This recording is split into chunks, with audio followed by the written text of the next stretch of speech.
Assalamualaikum warahmatullahi ta'ala wabarakatuh. Alhamdulillahirabbil alamin wassalatu wassalamu ala asyrafil anbiya'i wal mursalin sayyidina wa maulana Muhammadin khataman nabiyyin wa ala alihi wa sahbihi ajma'in, amma ba'du. Alhamdulillah, puja dan puji syukur atas kehadirat Allah Subhanahu wa taala yang masih memberikan kita kesempatan untuk melanjutkan kajian di dalam kitab Akhlaqul lil Banin. Semoga Allah Subhanahu wa taala senantiasa memberikan kita kemudahan untuk menjalankan dan juga mengamalkan apa yang telah kita pelajari dan apa yang akan kita pelajari, tidak lain dan tidak bukan hanya mengharapkan keridhaan Allah Subhanahu wa taala dan Rasulnya, dan juga mengharapkan keberkahan dari sahibul kitab Asy-Syaikh Umar bin Ahmad Ba'raja rahimahullahu taala, wa nafa'ana bihi wa bi ulumihi wa bi barakatihi fid dharaini amin. Alhamdulillah, melanjutkan daripada video yang sebelumnya, yang mana kita telah sampai pada bab adabus safar, yaitu adalah etika-etika ketika kita hendak melaksanakan perjalanan, terlebih perjalanan yang jauh.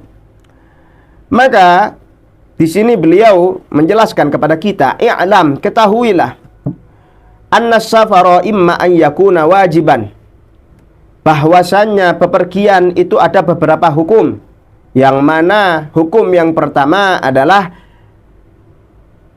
bisa jadi safar yang kita laksanakan itu hukumnya adalah suatu kewajiban bagi kita, suatu kewajiban yang mengharuskan kita untuk melaksanakan perjalanan tersebut.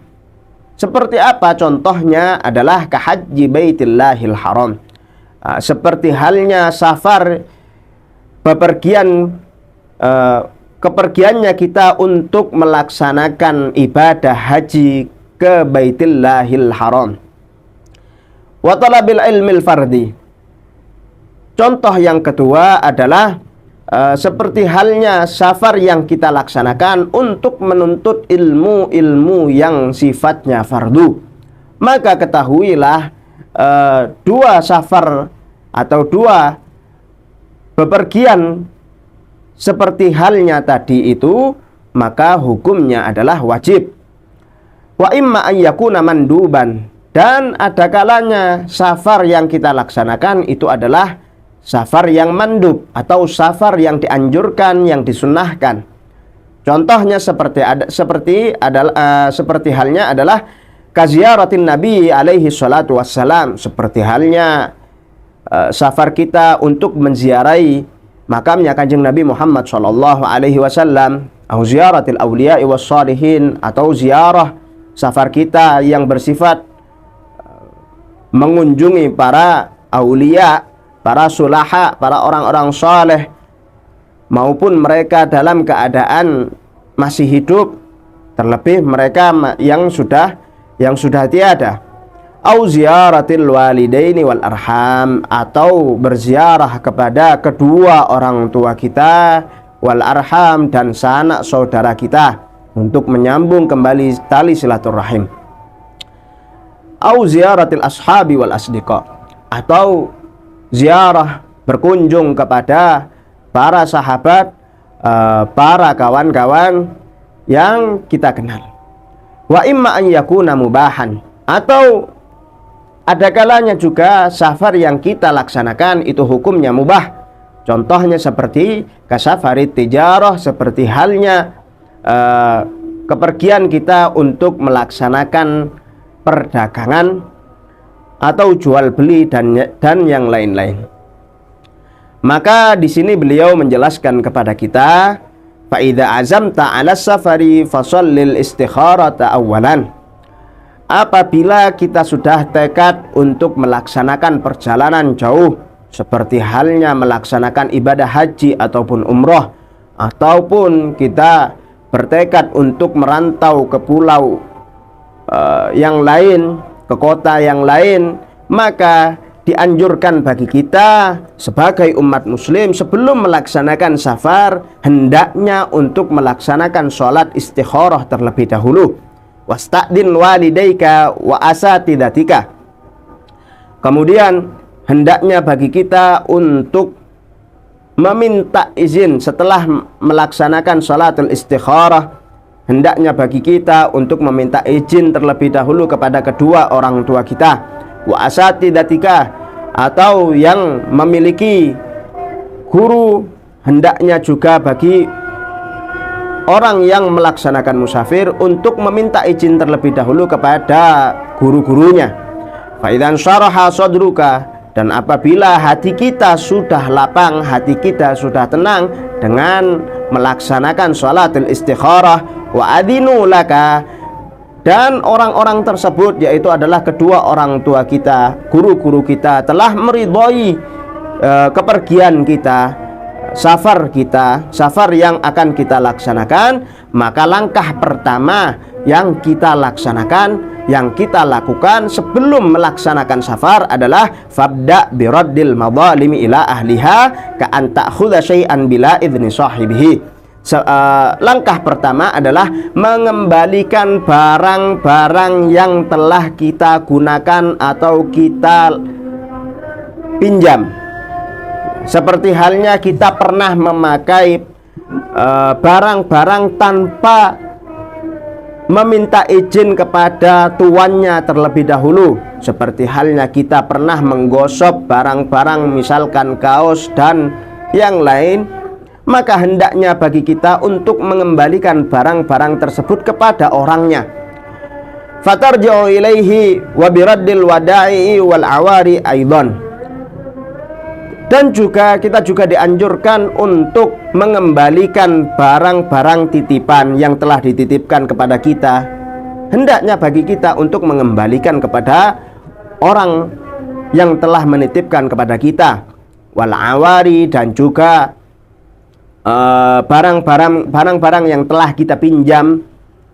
Barang-barang yang telah kita pinjam hendaknya bagi kita untuk mengembalikan barang-barang tersebut. Termasuk diantaranya adalah uang-uang yang pernah kita pinjam. Kemudian wa qada'id duyun, selanjutnya adalah melunasi hutang. Wa i'dadin nafaqati liman talzamuka nafaqatuh, dan juga menyiapkan nafkah bagi keluarga yang wajib kita nafkahi ketika kita melaksanakan perjalanan yang jauh.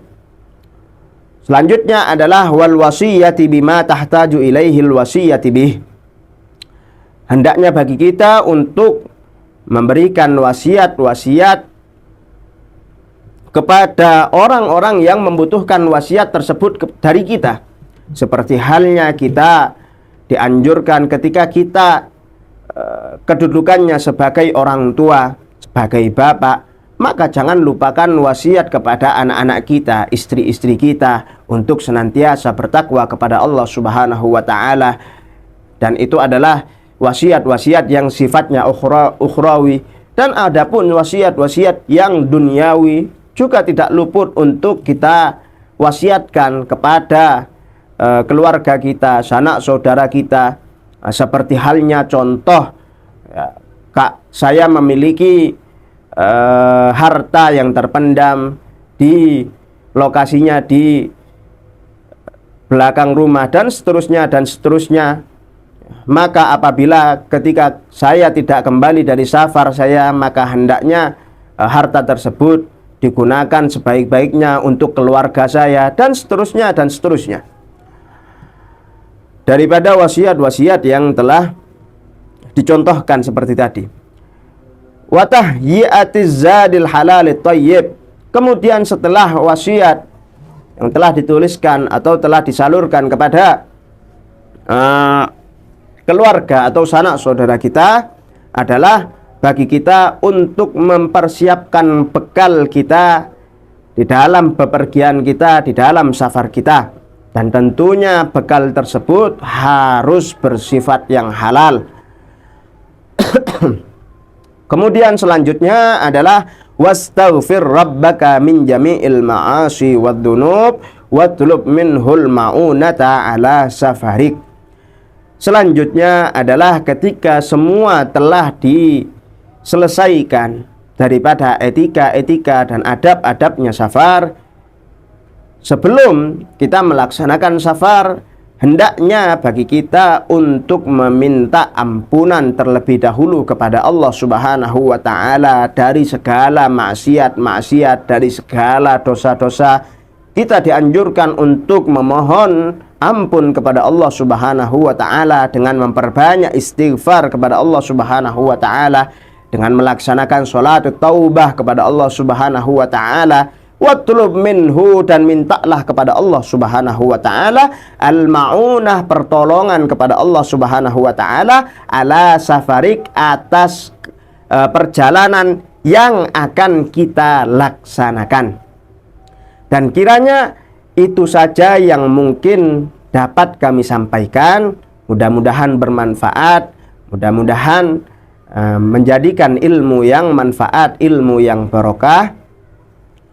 Dan mudah-mudahan juga kita dipermudah oleh Allah Subhanahu wa taala untuk menjalankan, mengamalkan apa yang telah kita pelajari dari adabus safar, etika-etika sebelum kita melaksanakan perjalanan yang jauh.